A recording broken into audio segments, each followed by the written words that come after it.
Hello, and welcome to E-Bible Fellowship's Question of the Week. Now enjoy the discussion. Welcome to our new open forum program. Please go ahead with your call. Good evening. Yes, I had a question in regards to Zechariah 14, verses 16 to 19. Zechariah 14, 16. And it shall come to pass that everyone that is left of all the nations which came against Jerusalem shall even go up from year to year to worship the King, Jehovah of hosts, and to keep the Feast of Tabernacles. And it shall be that whoso will not come up of all the families of the earth unto Jerusalem to worship the King, Jehovah of hosts, even upon them shall be no rain. And if the family of Egypt go not up and come not, that have no rain, there shall be the plague wherewith Jehovah will smite the heathen that come not up to keep the Feast of Tabernacles. This shall be the punishment of Egypt and the punishment of all nations that come not up to keep the Feast of Tabernacles. Are we currently in the period of the Feast of Tabernacles during the days of judgment? Yes, what we can understand, we're in a spiritual fulfillment period of the Feast of Tabernacles since 1994. And it would continue for 40 years. The book of Jonah, first of all, when God sends him in chapter 3 to Nineveh a second time, Jonah's name means dove. And so we can see that spiritually it's pointing to God sending the Holy Spirit to the world, Nineveh type of the world, a second time. And that can be pinpointed to 1994. So from 1994, the proclamation that the Lord bid Jonah to preach, yet 40 days and Nineveh will be destroyed, it would tie into 94 and also tie into the Feast of Tabernacles, because after Jonah preaches one day in the city, he goes outside the city on the east side and sits under a booth. And the word booth is the word tabernacle, the same word from Zechariah, Feast of Tabernacles. And a gourd raises up in a night and then perishes in a night, but we never read that he comes out from under the booth. So that's how the book of Jonah concludes. Jonah sitting under a booth, waiting to see what will happen to the city, which we know in order for him to find that out, he has to wait 40 days. And it concludes on a cliffhanger. Well, not really, because God said at the end of Jonah chapter 3 that he repented of the evil that he was going to do to the city of Nineveh and the people.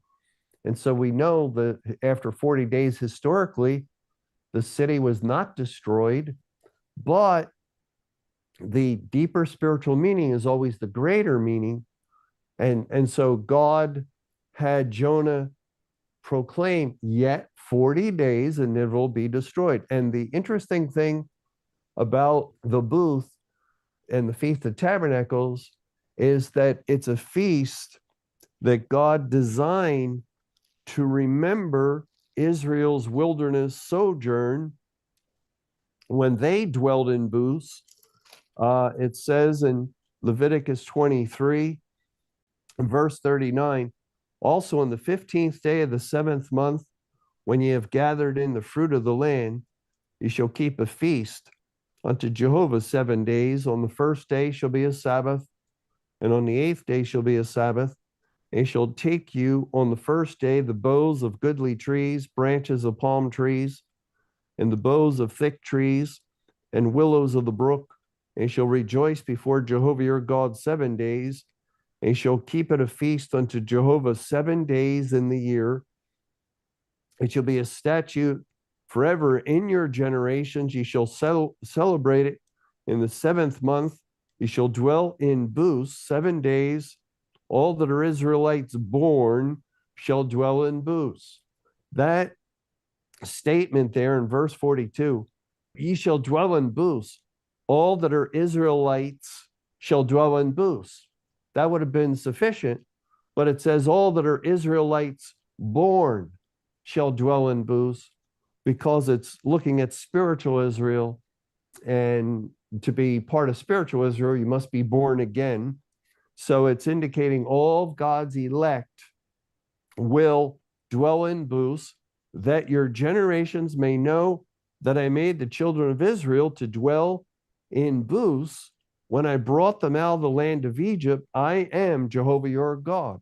And it was coming out of Egypt that 40 days turned into 40 years, because when the spies searched the land 40 days, they gave their evil report, and it resulted a day for a year. And so they were in booths 40 years. And with Jonah, we do the reverse. And God has Jonah proclaim yet 40 days, and Nineveh will be overthrown. But spiritually, he's in a booth. And again, we can pinpoint the second outpouring of the Holy Spirit, the dove, 1994, 1, 1995, 2. Yet 40 years, and that which Nineveh typified will be overthrown, the world. And then that would also be the period of the spiritual fulfillment of the Feast of Tabernacles. We know, yes, Christ fulfilled Passover on the day of Passover. Pentecost was fulfilled on the day of Pentecost, but the whole church age was Pentecostal harvest of first fruits. And so that was a prolonged fulfillment. Likewise, we've kind of thought in the past that the spiritual fulfillment of the Feast of Tabernacles would be the literal last day must fall during the time of the feast. And we even thought the travel day and so forth. And that still may be. I wouldn't rule that out. But since this whole time period is spiritual fulfillment, no matter which date we come to, say in the year 2033, it would still be the Feast of Tabernacles would still experience fulfillment in that sense. So as far as Zechariah 14, this coming up, it helps us to understand that it's not just Judgment Day that the spiritual feast has been going on. Actually, Mr. Camping taught this when he taught about the feast of the Bible. Where did he get that from? Well, he got it from Nehemiah chapter 8. In Nehemiah chapter 8, when Ezra the priest was preaching from the pulpit, and it was during the Feast of Tabernacles, and 13 men caused the people to understand the reading of the word. And there we see 13 tied into the time of the end when the scriptures are open and God causes his people to understand the deep things, the things that were sealed. And it tells us in Nehemiah in chapter 8 that the feast was carried out until the last day in Nehemiah 8, verse 17, and all the congregation of them that were come again out of the captivity made booths and sat under the booths, just like Jonah. For since the days of Joshua, the son of Nun, unto that day had not the children of Israel done so. And there was very great gladness. Also, day by day, from the first day unto the last day, he read in the book of the law of God, and they kept the feast 7 days. And on the 8th day was a solemn assembly according to the manner. But it ties into John 7, when Jesus goes up, and first he says, you go up to the feast to his brethren, and then he strangely does go up himself, and he makes the statement on the last day, the great day of the feast. Thanks for watching.